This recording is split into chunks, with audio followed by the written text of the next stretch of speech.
Okay, so, hi, I am Bug, and I am drawing a page of Follower today, and I don't really know what to talk about, so I'm just gonna go with it and see what happens. I am new to talking on stream, so this is weird for me, but we'll just see what happens. So this is page 4 of chapter 7 of Follower, and right now I mostly just have outlines done. I'm still working on that a little bit. I'm behind where I want to be, but what are you gonna do? So the first thing I'm gonna do is this panel up here. I didn't finish because I don't like my original idea for it, so I'm gonna quickly kind of re-sketch this out because I just don't like it.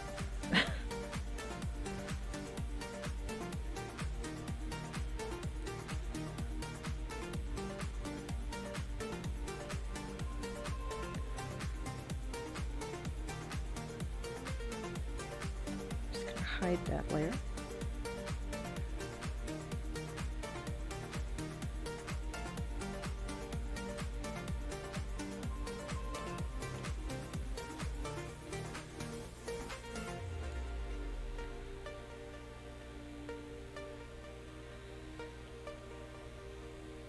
Oh.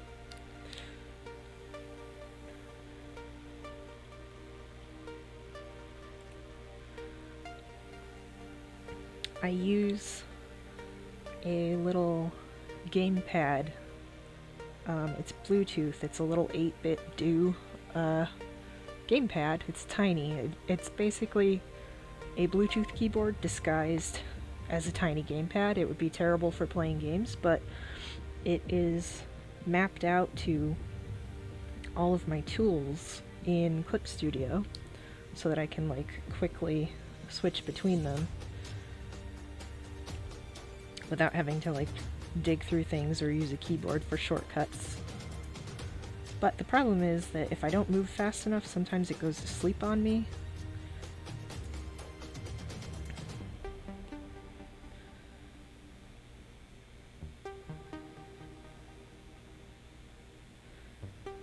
But otherwise, it's a very handy little thing.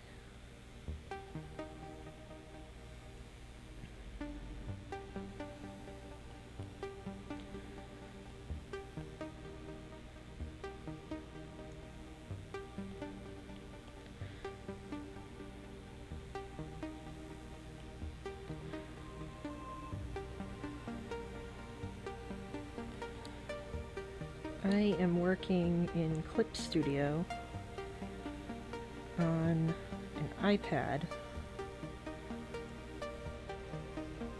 which I definitely prefer to using like a USB tablet. I feel like the pressure sensitivity is better than most of what I've used. I don't know, it just feels more normal. And it also helps to be like directly looking at what I'm drawing versus like kind of looking up at a screen and drawing blindly, even though it's not really blindly.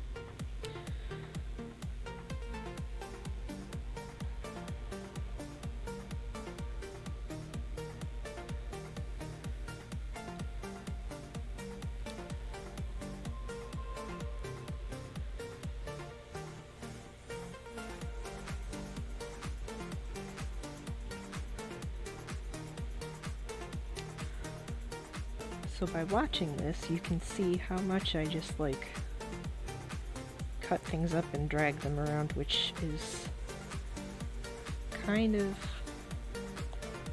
one of the advantages of doing things digitally. You can just fix things you don't like.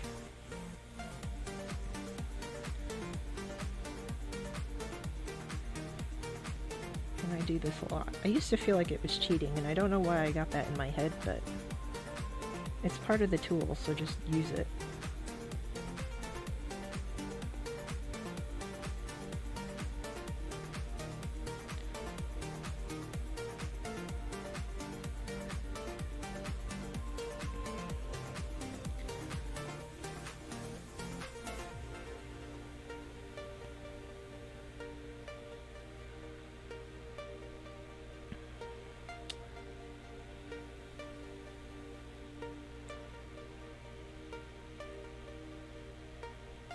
Oh, hello, new chat visitor.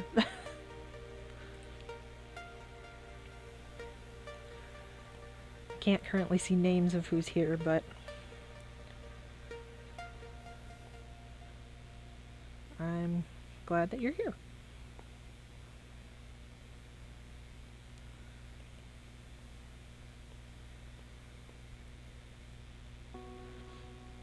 Also, please let me know if the audio levels are off, because I cannot tell if my voice is too low compared to the music. Like, I've turned the music down, and I have absolutely no idea, but I can probably fix that.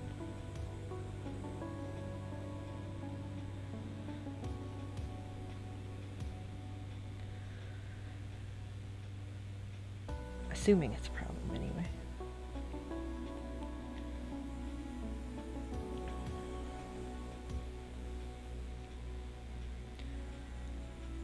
I don't like that. See, here I am again, cutting things up and just moving them, because there are no rules.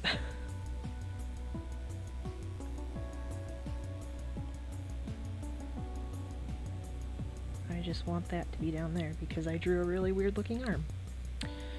And now it makes more sense, I think.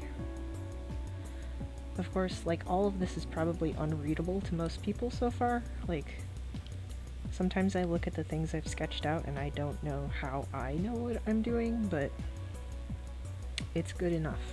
Anyway, this is probably fine. So I think I'm going to start inking this now. It does not have to be perfect. Like, this part does not even have to be good.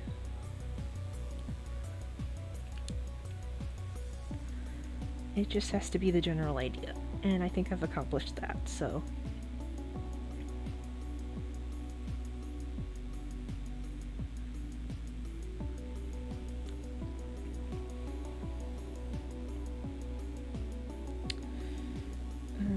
Let's see.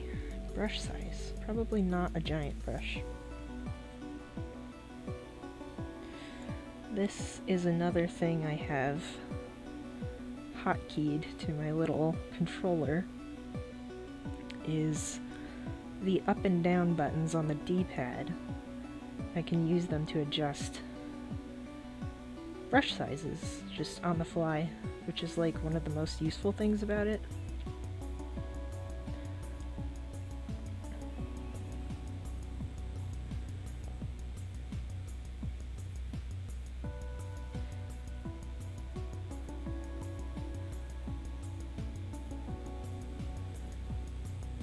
This seems to be a good size, so I'm just going to stick with it.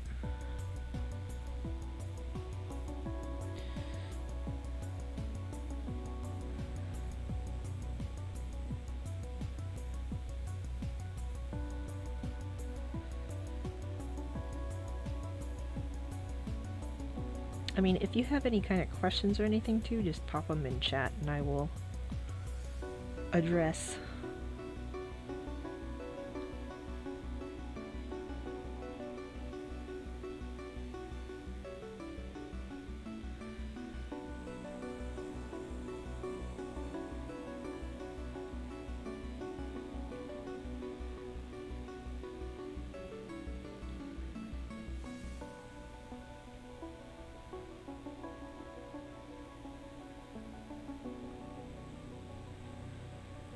Oh, this is kind of nice, like working on actual pages on stream I haven't wanted to do it for a while because I felt like I should save this stuff for like Patreon people.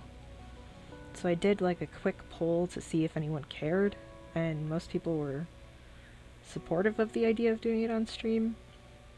But like one of the benefits for me is that it keeps me in one place and it's harder to get distracted when your whole screen is like being broadcast to the internet. So I might as well take advantage of that. And I will probably continue doing this more in the future.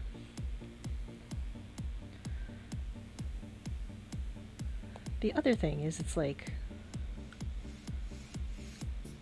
I'm kind of an introverted person, well, like, kind of as in very. So, like, the idea of hopping on, like, a stream and just talking to people is weird to me. So that's something to get used to, but yeah, I can get over it.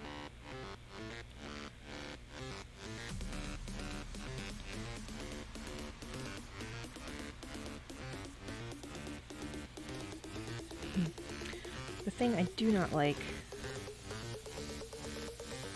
most of the time is that Clip Studio wants to do this like autosave thing, which is probably good in the case of like when I'm gonna want to recover like a file or something, because inevitably that's gonna happen. But it's always in the middle of, like, I'm drawing a line or about to draw a line, and it decides to do this autosave thing. And it's very annoying.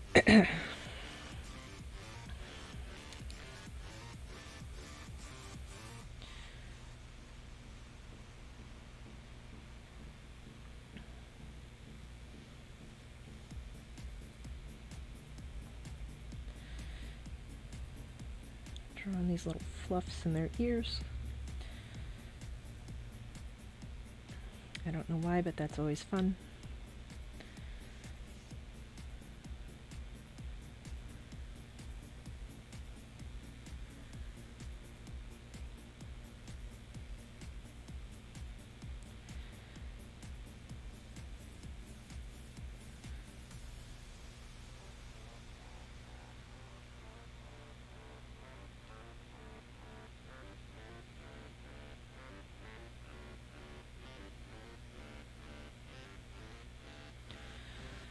Ugh.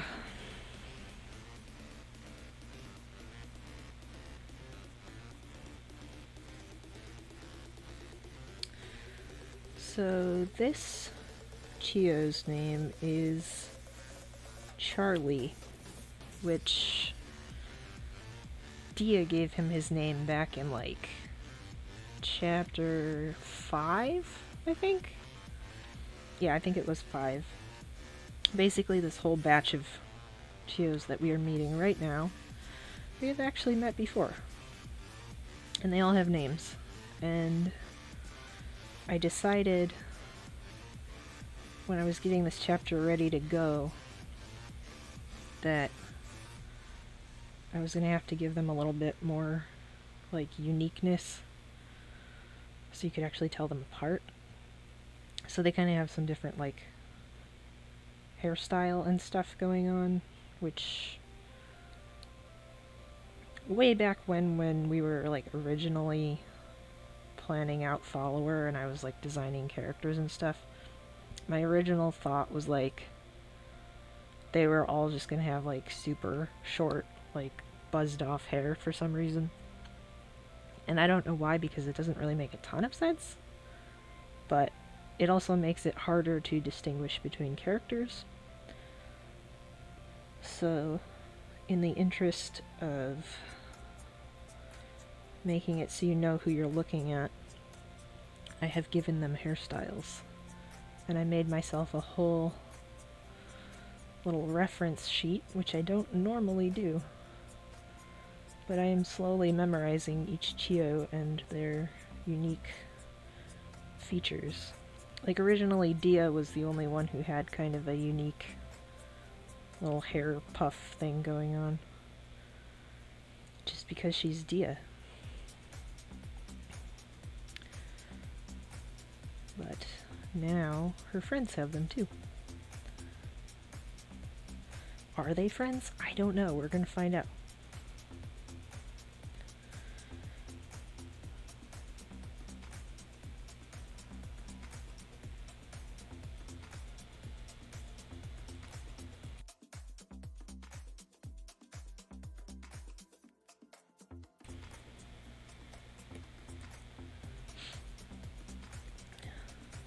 Give him some eyebrows.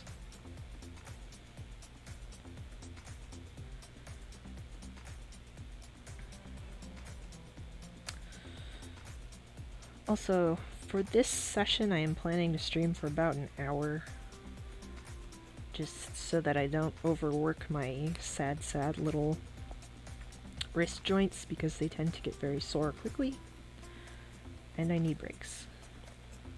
But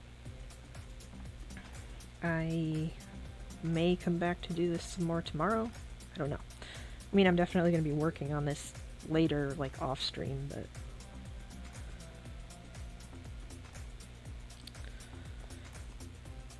just so you know, like, I don't know, I'm like 30 minutes-ish in almost, so.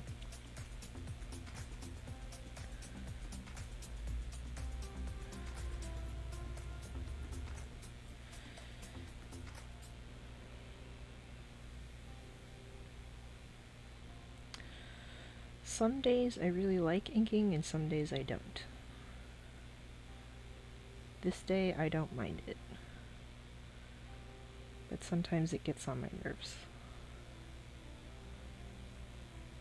I really just want to get to coloring because I've taken way too long on this page.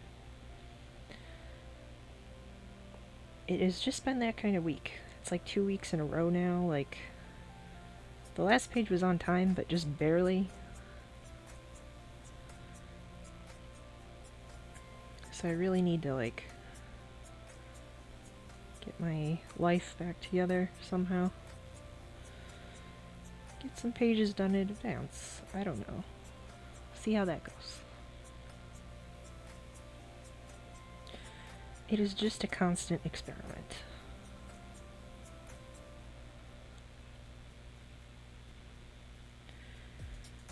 Anyway.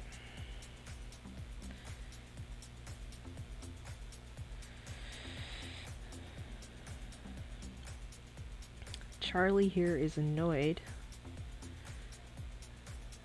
because he got all scuffed in the Chio pile on the last page. And I would probably be annoyed too.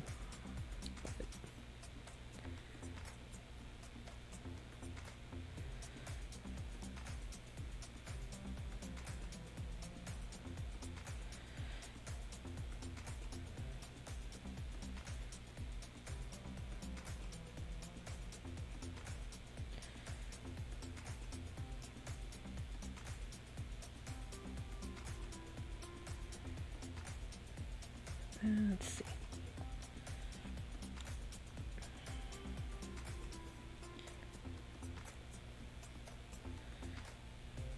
Okay. So, like, one of the things you can do in Clip Studio, and I just read something about Photoshop too, but I don't use Photoshop anymore, so I don't know what the specifics of that situation are. But, like, over here on the left side, where you can see, like, these little squares where your colors are, if you click the transparent one, the little rectangle at the bottom, you basically can make any brush that you're using into an eraser, which is really cool because when you're erasing, it like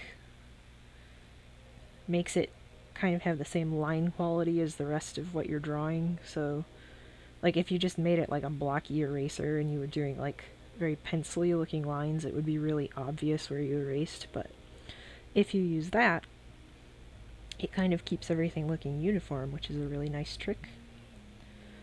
And it's very convenient. And it is yet another one of those things that I have mapped to my little controller, which I could talk more about or blog about or something if anyone cares? I don't know. I don't know what anyone wants me to talk about. So I'm just talking about whatever. Maybe next time I'll have a better plan. But this is looking good so far. I'm pretty happy with this. Ugh.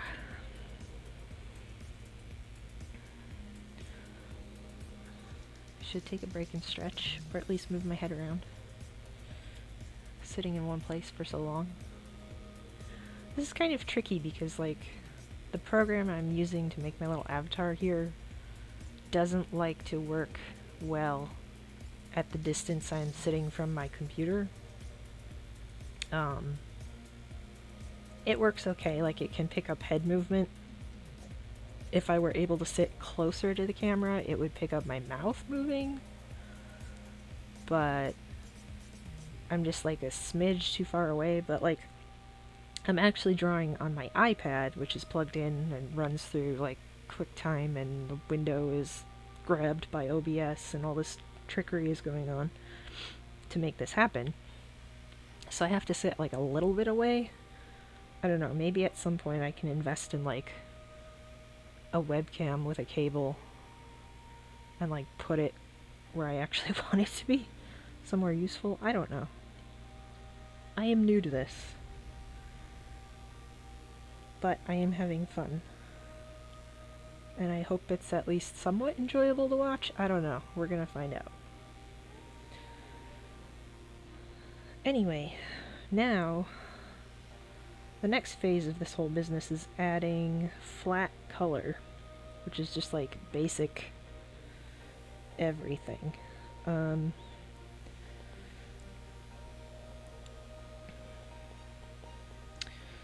So what I do is underneath the line art layer, I make a new folder, and that's where all my color layers go. And then, using another Clip Studio trick, I make the line art into a reference layer, so I click on the line art layer and select that, and then in the icons at the top of like the layers panel, there's a little thing here that looks like a lighthouse. You click that, it makes it into a reference layer. I think there's more setup steps than this, which I cannot remember off the top of my head because I did it forever ago and now I just have it. But basically now you can fill on this blank layer inside this color folder, and it will respect the outlines as though you're just filling in the outlines, which is really helpful. Also, I just noticed there's like a gap here.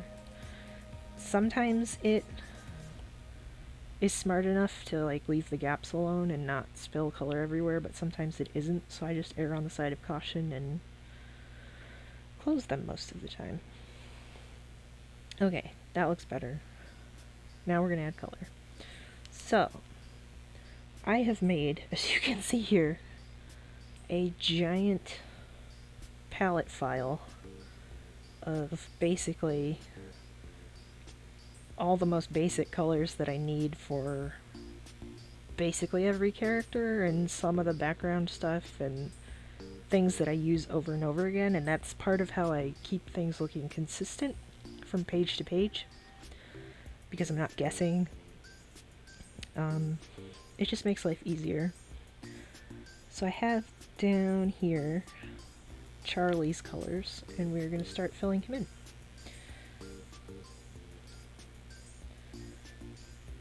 Or we would if I had like selected the color and not something else.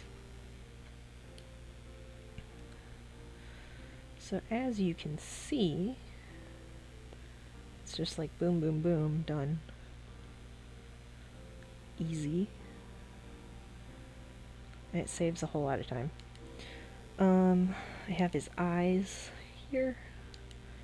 His ear fluff stuff there. And then everyone has the same like clothing colors and stuff because they match. So that's been in there. Like, I just add to this palette file whenever I have to add like a new character or something. And I just use like, some of these are like standard Photoshop colors because I originally used to color in Photoshop and exported everything out of that, brought it in Clip Studio, so it's like 100 years old, but just like a basic dark red for his mouth. And then whenever I'm coloring eyes, I don't leave them just white. They're always like 10% gray. And that just makes it easier to put like shadows and highlights on them later, because if it was white you just wouldn't see anything. So another thing you might notice is like if you zoom in, there is like these little gaps where the fill doesn't quite go all the way in. It just gets kind of nitpicky. So what you can do, and I learned this online, and there's a great thread that I can link for anyone who wants it.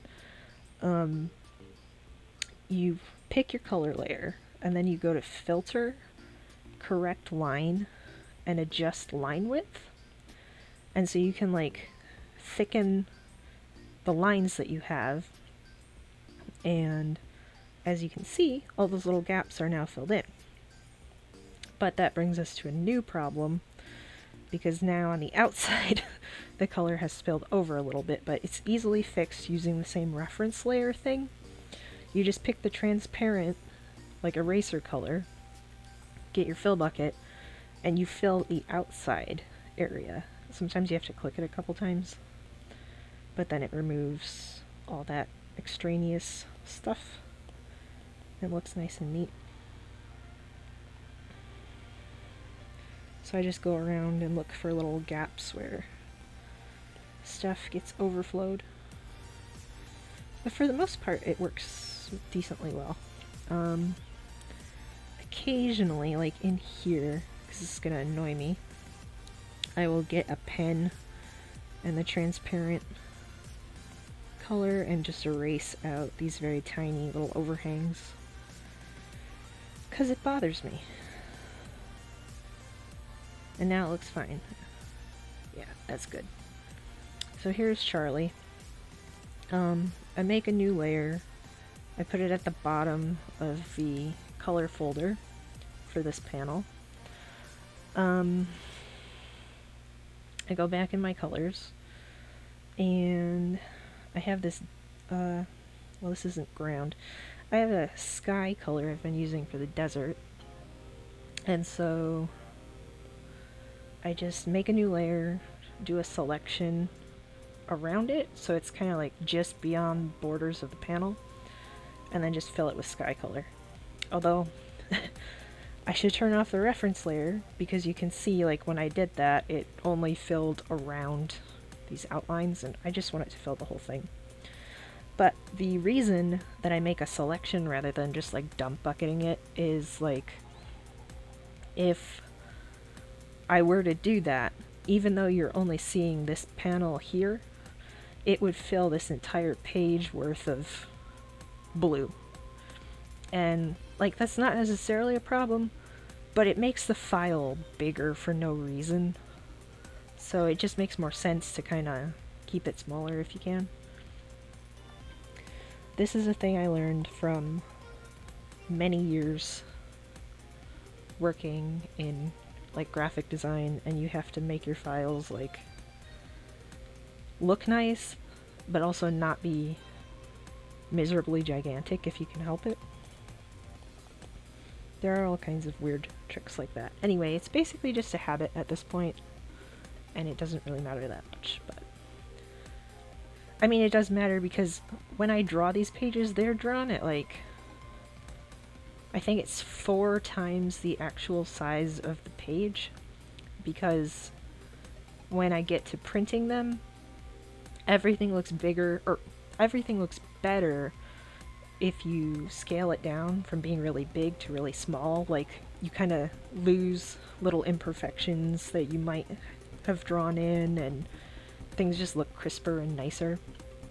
So I draw really huge, and it basically, like, makes a gigantic file. So anything I can do to kind of save that a little bit, I do, because these things take up a ton of space. Like, I think all of Follower at this point is somewhere around like 20 gigabytes, I think. I don't know, I just recently backed up a bunch of stuff, and there was a lot. So okay, so now we're on this panel with Gidi, and so I've done the same trick where I turned his line art into a reference layer, and I am looking for his colors in my palette, and here they are. And why isn't it filling? What have I done wrong here? Oh, no. No, I did. Am I in the wrong folder? Layer? No. Oh, because I don't have the fill bucket selected. I have multiple tools mapped to each button on my little 8-bit do controller because there's only a limited number of them, and if I keep tapping the same button, I can kind of cycle through a set of tools. The problem is that sometimes I am not paying attention because I can kind of do it blindly, and then I wind up selecting the wrong tool and wondering why something isn't working right.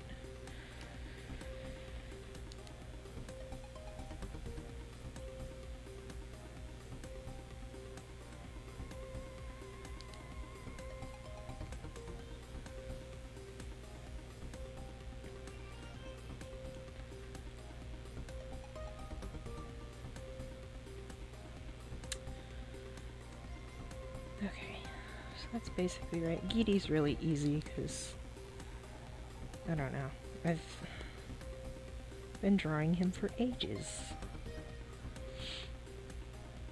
So now we just fix that color layer again. And then correct the overflow.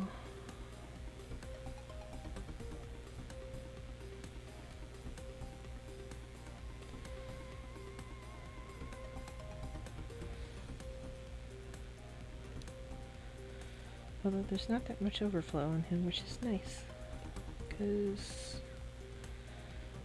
that would be a pain. Anyway, he looks fine. So I turn off the reference, make a background layer, go back, pick my sky color, make my selection, and just fill it in. So you're noticing probably that, like, when I zoom out, the other panels are kind of shaded in, and that's just a feature for Clip Studio, so it, like, highlights the thing you're currently working on, and everything else is kind of shaded out a weird color, so you can tell, you know, you're not working in there, you're actually over here. Which is helpful, because that happens. Anyway.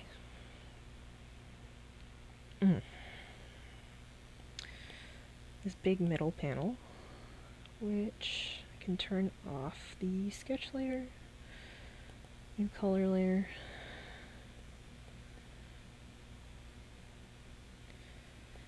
line art layer, reference, new layer, palette, Gidi gets angry, pick the actual fill tool. Oh yeah, one of the other kind of cool things you can do with Clip Studio is you're using the fill bucket, you can kind of just like hold and drag it over things. Like you don't have to just click every individual shape that you want to fill, you could just drag it across and it will fill everything that it passes over. Which is kind of hard to explain verbally, but it is a thing that works. And I use it a lot. Oh no. This is a thing I screw up all the time. I accidentally double tap a color, and then I go to click my controller to close the palette window, and I have renamed the color with whatever key combination that button is. And it's annoying. But the good thing is, at this point, I basically have all of these colors memorized, and I don't necessarily need the names. So I'll go back in and fix it later for myself, but it is a very silly thing that happens.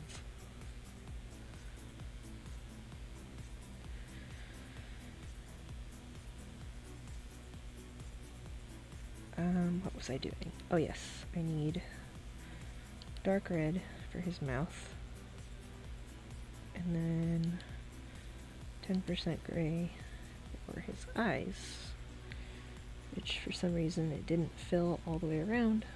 I don't know, it treats things kind of weirdly sometimes, and I don't fully understand what it's doing with the line art, but I mean, it works, so I can't complain. Right, so he's sitting on a rock, so I gotta make that rock colored, which is not part of the background.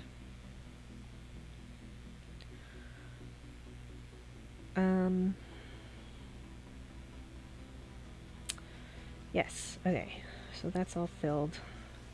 So in a thing like this, I would treat the background a little bit differently. Like, I'm still gonna make a big, like, sky layer behind everything.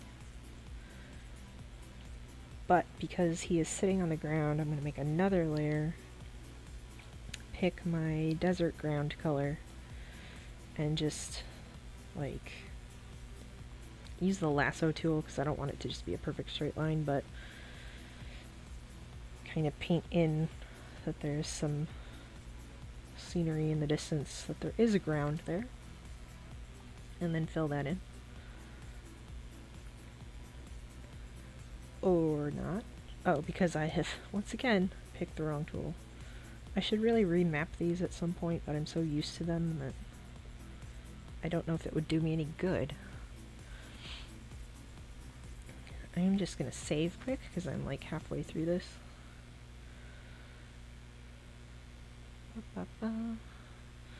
Okay. Bottom panels. So this is Apple. Not as in the computer company, but as in the Chio. Why is she named Apple? Because that is what Dia decided. So she's just Apple now. She's very pale.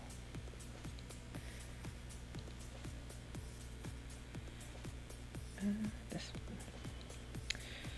Then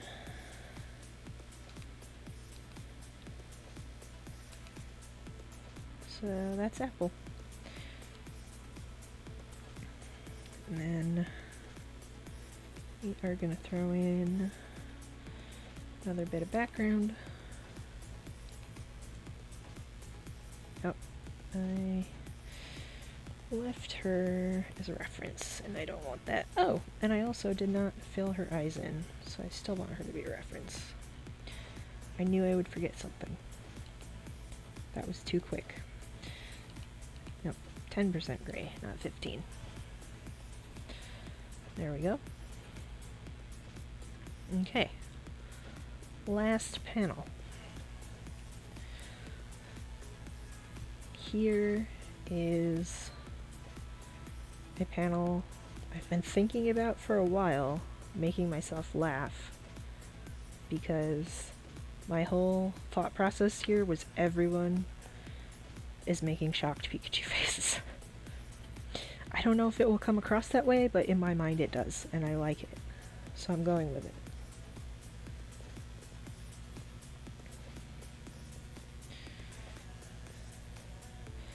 Also, I recognize that my layer naming system is chaotic, but it works for me, and I no longer care, because I am so used to it at this point that it just does not matter. Anyway, so here we have, once again, Charlie. Why is that gray? Oh, because I picked the wrong color. I do that a lot. I don't know why. Charlie's eyes are green. Charlie's ear tag is gray. His ear fluff is this. And his clothes are this. Which I could just do everyone's all at once. And I could do this too before I forget to do it. Yep. And I don't have to do it on there. His mouth is dark red. Just like everyone else here. This is kind of a tricky bit with the fill thing. Like, you can kind of paint in lines, and even though they're not on the line art layer, the fill will still respect them as if they are, which is kind of a neat trick. So I can draw these eyes that are like not fully all the way around with the line there, and fill them in as if they are, which is cool. But I am gonna fix this because it's like annoying. So here in the middle we have stone, and I have imagined him as kind of like the big squarish kind of guy for some reason. So his shapes are very angular and blocky. But that he's like also very nice and friendly, so it's one of those, you know.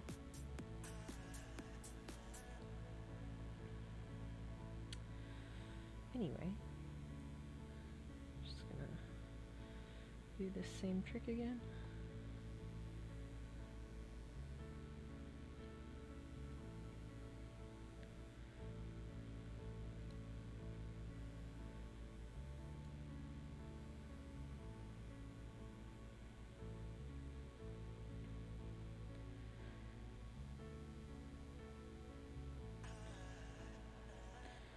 So there's stone. Now this is apple again. Apple, apple, apple. There. Apple eyes, which I did not select. There we go. Apple ear fluff. 10% gray.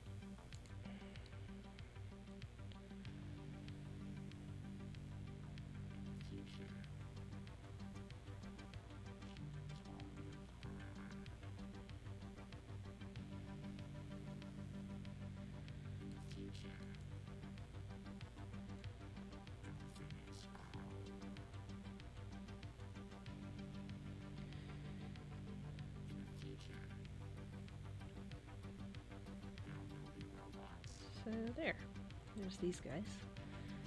Going to fix the line width, sorry, and fix any overhangs, which there are a little bit. It's okay though. It's just these sharp corners for some reason. Someday I will understand it. Today I do not.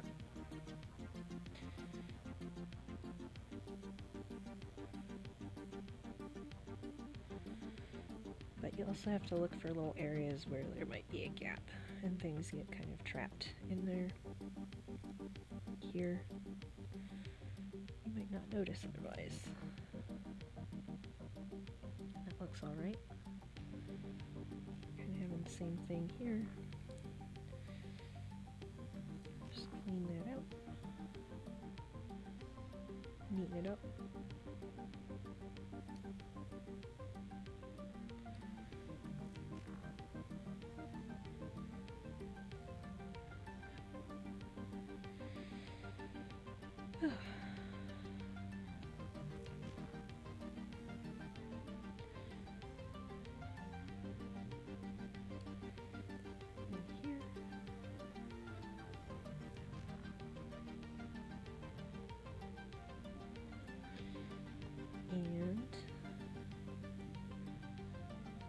think that looks good.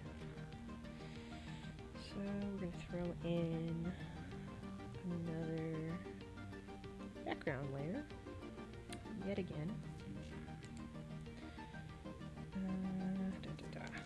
Sky. Fill that in.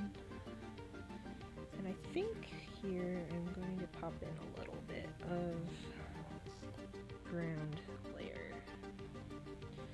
Just because they are standing somewhere. They are not floating in nothing. There. So, this is where we're at for right now. I'm going to save. I think I'm going to end here for today. This was a fun experiment for me in terms of having my little puppet avatar here. If you enjoyed it, please let me know. Tell your friends, subscribe, follow me on Patreon, on Twitter, whatever, and yeah, support me in my comics so I can keep feeding my little Porygon here more pixels. And I will see you next time.